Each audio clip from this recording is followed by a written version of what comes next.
आतंक का कोई ईमान नहीं होता। इस बात को समझना है तो ऐसे समझिए कि जिस तालिबान ने पाकिस्तान के दम पर अफगानिस्तान में खूनी खेल खेला, आज उसे उसकी सजा मिलनी शुरू हो गई। अफगानिस्तान में फिर से गृह युद्ध शुरू हो गया, तालिबान और इस्लामिक स्टेट के बीच। यानी दुनिया के दो खूंखार आतंकी संगठन आमने सामने हैं। दरअसल कल तालिबान पर भीषण हमला हुआ था, जिसके बाद अब तालिबान ने पलटवार करते हुए इस्लामिक स्टेट के ठिकानों पर हमला बोल दिया।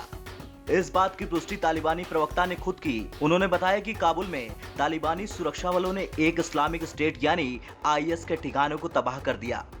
तालिबान ने यह भी बताया कि काबुल में एक मस्जिद के बाहर हुए धमाके के कुछ ही देर बाद तालिबान के सुरक्षा बलों ने अफगानिस्तान की राजधानी काबुल में आईएस के ठिकानों पर हमला बोल दिया। इस दौरान तालिबान के एक ठिकाने को तबाह कर दिया गया।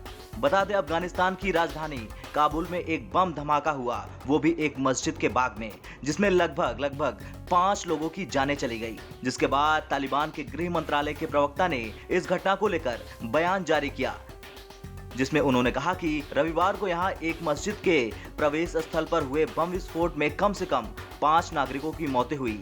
कारी सदई खोस्ती ने इन मौतों की पुष्टि की है। शुरुआती खबरों से संकेत मिला है कि विस्फोट सड़क के किनारे किया गया।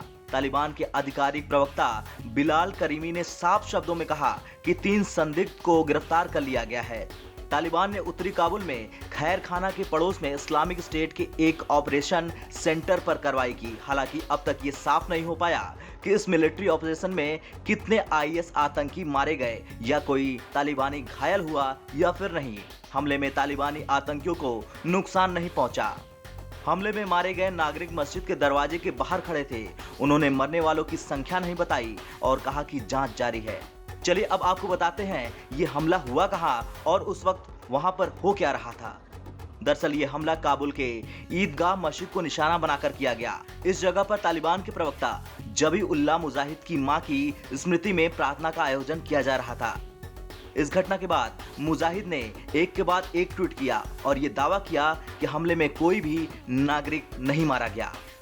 खैर, ये कहना गलत नहीं होगा कि तालिबान का आईएस के ठिकाने पर यह हमला काबुल में मस्जिद के बाहर हुए धमाके का बदला है। लेकिन सवाल ये है कि क्या अफगानिस्तान में ऐसे ही लोगों की जिंदगियां तबाह होती रहेंगी? क्या अफगानिस्तान में फिर से अमन चैन स्थापित नहीं हो पाएगा? ब्यूरो रिपोर्ट, भारत तक।